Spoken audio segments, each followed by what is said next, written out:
Bagaimana awal mula memulai El-Umu? Saya bilang El-Umu itu dulu dia tercipta dari the power of kepepet. Bagaimana caranya bisa survive? Jadi saya jual ini pakaianku.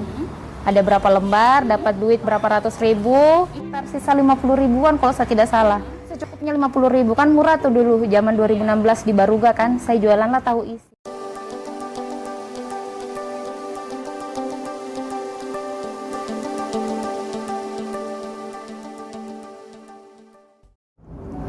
Bismillahirrahmanirrahim. Assalamualaikum warahmatullahi wabarakatuh. Halo teman-teman semua, perkenalkan nama saya Ine Juli Kristiawati. Saya adalah founder juga owner dari toko kue El-Umu.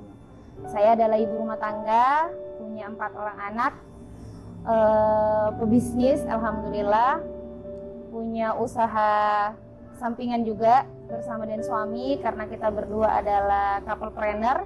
Jadi suami saya adalah pengusaha yang bergerak di bidang properti atau bangun-bangun perumahan, mulai dari perumahan subsidi, perumahan komersil.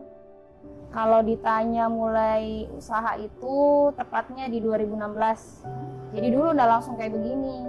Dulu itu awalnya usaha rumahan karena the power of kepepet. Jadi kalau saya biasa bawa materi di banyak tempat itu, kalau ditanya bagaimana awal mula memulai El-Umu, saya bilang El-Umu itu dulu dia tercipta dari the power of kepepet. Kenapa the power of kepepet? Karena waktu itu saya yang hanya ibu rumah tangga, guru honorer yang sudah tidak aktif, kemudian suami kena PHK. Setelah kena PHK, suami mulai cari peluang lain kan. Jadi mulai dari handle proyek, kemudian alhamdulillah ditipu. Saya bilangnya alhamdulillah ditipu. Kenapa? Karena kalau nggak ditipu mungkin nggak bisa sampai sekarang, nggak bisa punya El-Umu, nggak bisa buat bisnis lain gitu. Jadi suami ditipu, yang tadinya kita harusnya dapat duit, dapat bayaran, ternyata duitnya itu atau malah motornya kita itu ikut kejual buat bayar orang-orang yang kita bawa ikut kerja ke kita. Jadi sebagai istri harus dong tetap survive gitu, bantu suami bagaimana caranya usaha hidup ini harus terus berjalan. Bagaimana caranya bisa survive? Jadi saya jual ini pakaianku. Ada berapa lembar, dapat duit berapa ratus ribu. Waktu itu sekitar 250 atau 300 ribu begitu. Setelah itu, setelah saya belikan beberapa keperluan dapur sama popok anak-anak, sisanya ini saya mikir, ini kalau duitku saya habiskan, besok mau makan apa? Sementara suami posisinya lagi nggak kerja, motor sudah nggak ada. Jadi mau tidak mau saya harus pikir otak, yang putar otak ini kan. Dengan duit segini, sisa waktu itu sekitar sisa 50 ribuan kalau saya tidak salah. Saya belilah tahu goreng, kemudian beli mie kuning, toge dan lain-lain. Pokoknya secukupnya 50 ribu, kan murah tuh dulu zaman 2016 di Baruga kan. Saya jualan lah tahu isi. Jadi saya dulu tuh kontraktor selama menikah berapa tahun tuh jadi kontraktor, maksudnya kontrak sana kontrak sini.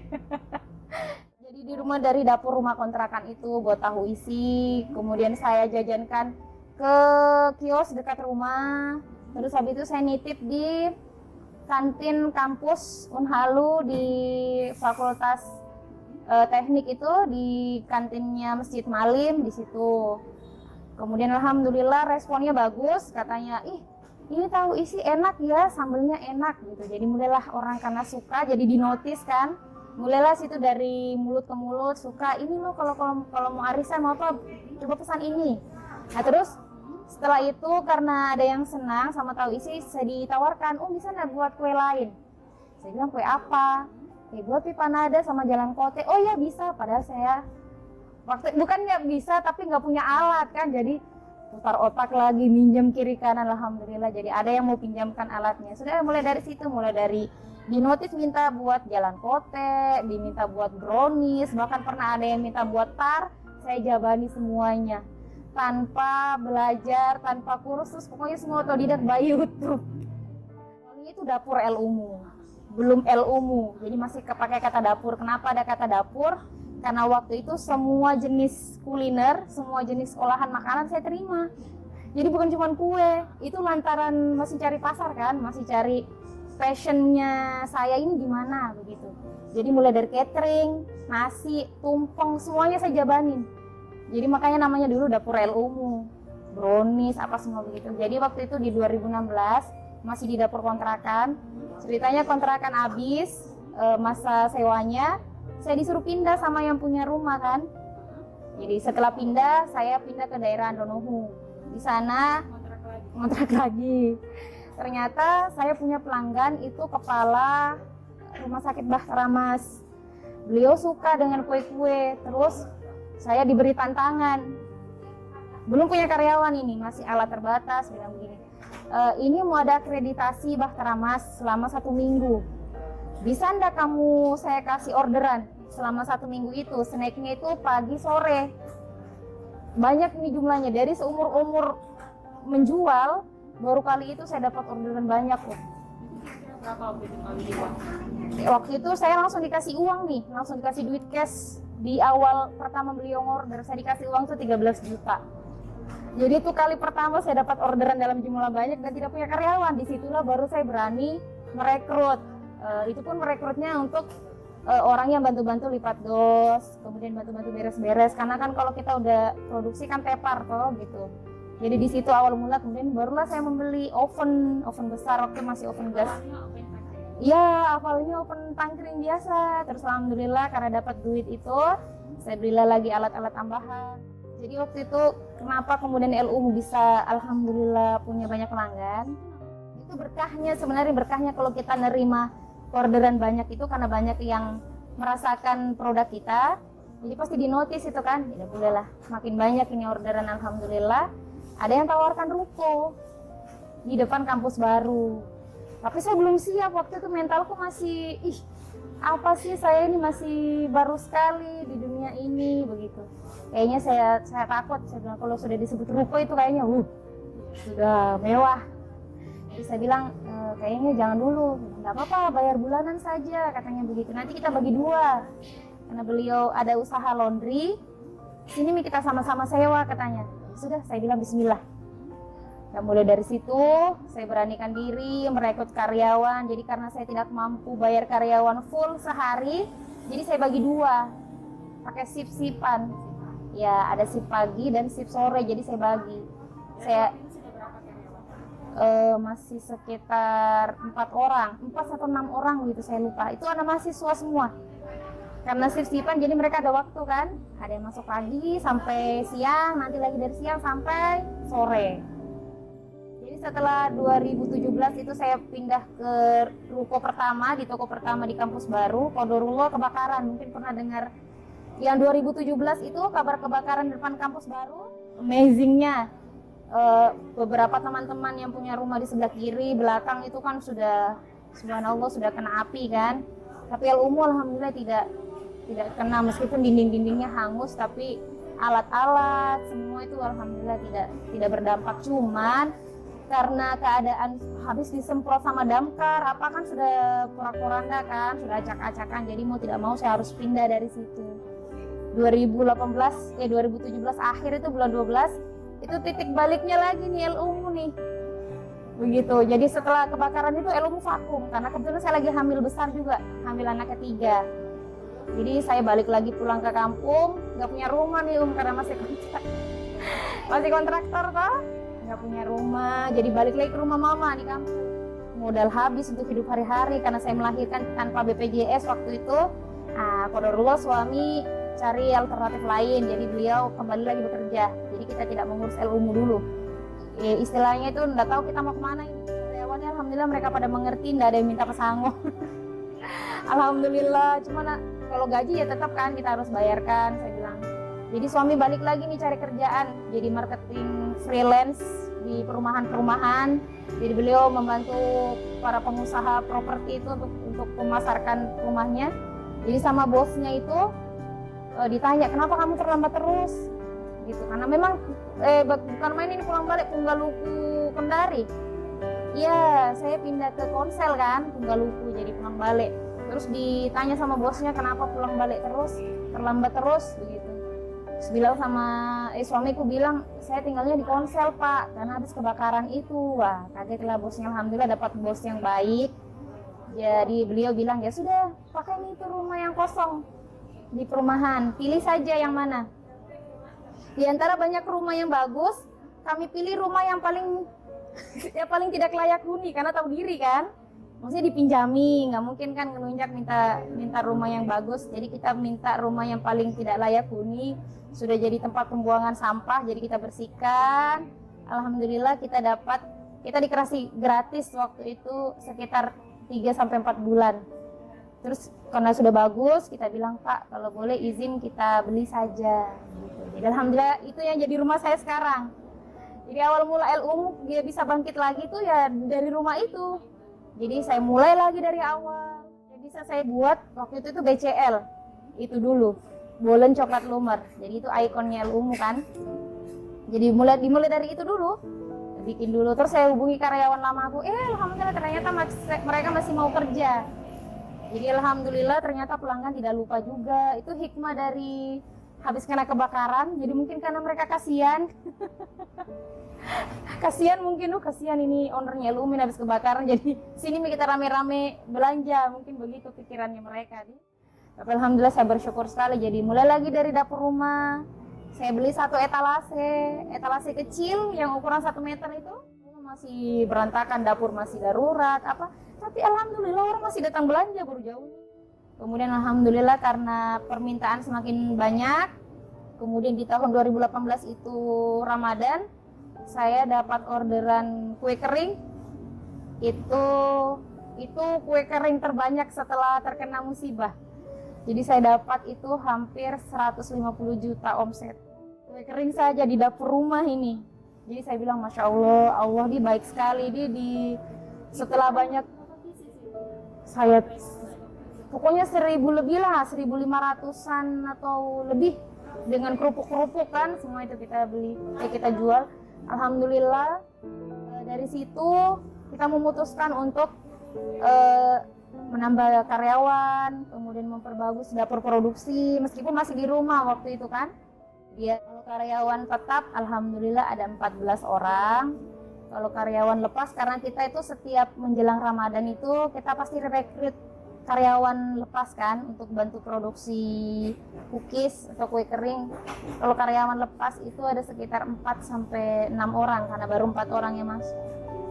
Berarti totalnya ada berapa? 18 untuk sekarang. Kita kan kalau LUM itu insight-nya kita itu ada berapa ya?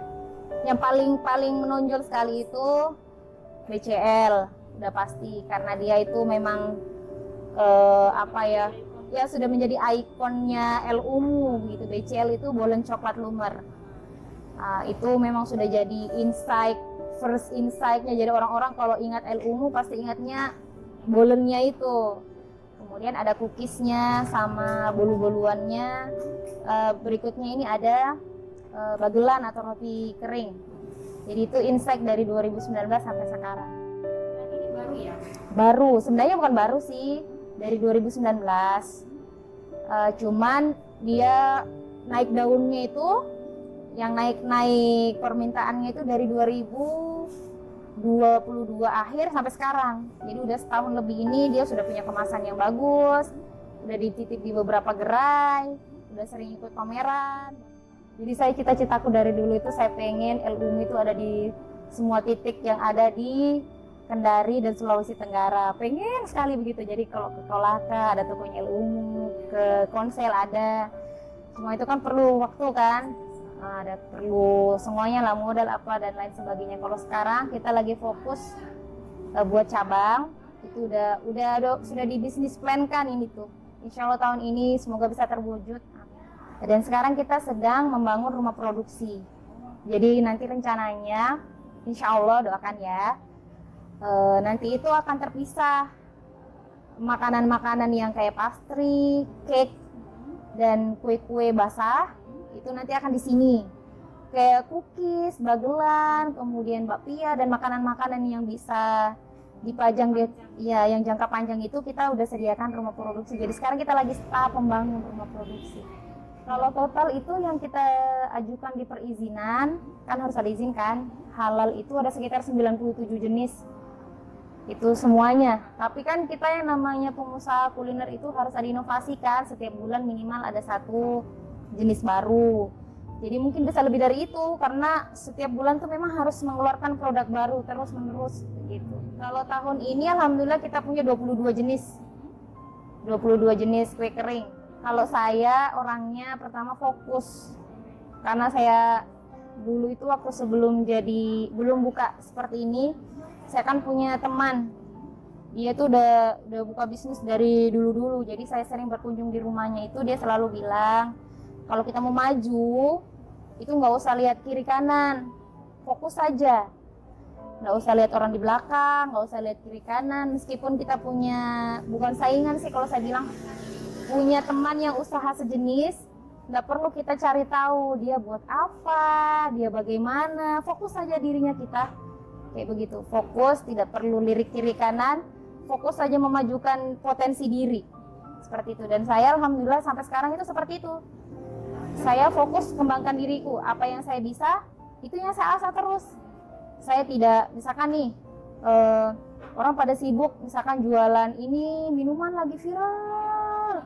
Terus tiba-tiba usaha yang udah lama ditinggalkan, buka usaha baru, kayak begitu. Jadi kalau saya tidak mau itu banyak penjual kue baru, mau banyak penjual makanan baru, saya akan tetap fokus sama usahaku. Yang namanya kita pengusaha, apalagi pengusaha kuliner itu kan, saya rasa semua pengusaha toh yang namanya pemasukan itu tidak menentu. Kadang hari ini banyak, besok banyak sekali, besoknya lagi banyak sekali mungkin. Begitu toh. Jadi kalau namanya kita pengusaha itu harus bisa menahan diri. Kalau kita mau berkembang usaha kita, kan ada tuh orang biasa usaha baru lancar nih, gaya hidup sudah wah, kalau ada yang bilang, jadi pengusaha itu enak nah, banyak uangnya. Tidak, kasihan, tidak enak jadi pengusaha. Karena setiap hari kita harus mikir bagaimana caranya kita bisa survive. Itu. Jadi kalau ada yang bilang enak pengusaha, iya enak. Waktu selesai gaji karyawannya ada kita lihat sisa saldo, masya Allah enak. Tapi kalau udah mau gaji karyawan, ini pusing. Bayangkan semua resiko yang ada di usaha itu adalah tanggung jawab owner. Karyawan sakit, karyawan mengalami kecelakaan kerja, ada kerusakan dalam usaha, aset berkurang, kemudian belum lagi kita menghadapi krisis seperti kemarin waktu COVID, kayak begitu kan, kita itu harus sudah siap mental. Jadi mental pengusaha itu bukan hanya mental kaya, tidak, tapi harus mental kuat. Itu. Jadi kalau adik-adik yang mau jadi pengusaha itu yang pertama adalah menyiapkan dulu mentalnya. Jadi meskipun omset sudah banyak, ya masih ditekan lah begitu untuk gaya hidup kan gitu. Jadi kalau punya penghasilan dari usahakan itu disisihkan untuk bisa membesarkan usaha itu, manajemen keuangannya. Jadi tidak dicampur antara keuangan pribadi dengan usaha. Meskipun itu susah, saya tahu itu susah. Dan ada tuh nanti masa-masanya kalau kita udah tutup buku. Nah itu haknya owner sepenuhnya, sudah dikurangi dengan gaji karyawan, di operasional apa semua itu kan. Karena saya ingin maju dan saya takut berhutang, jadi uang yang keuntunganku itu pasti saya belikan aset.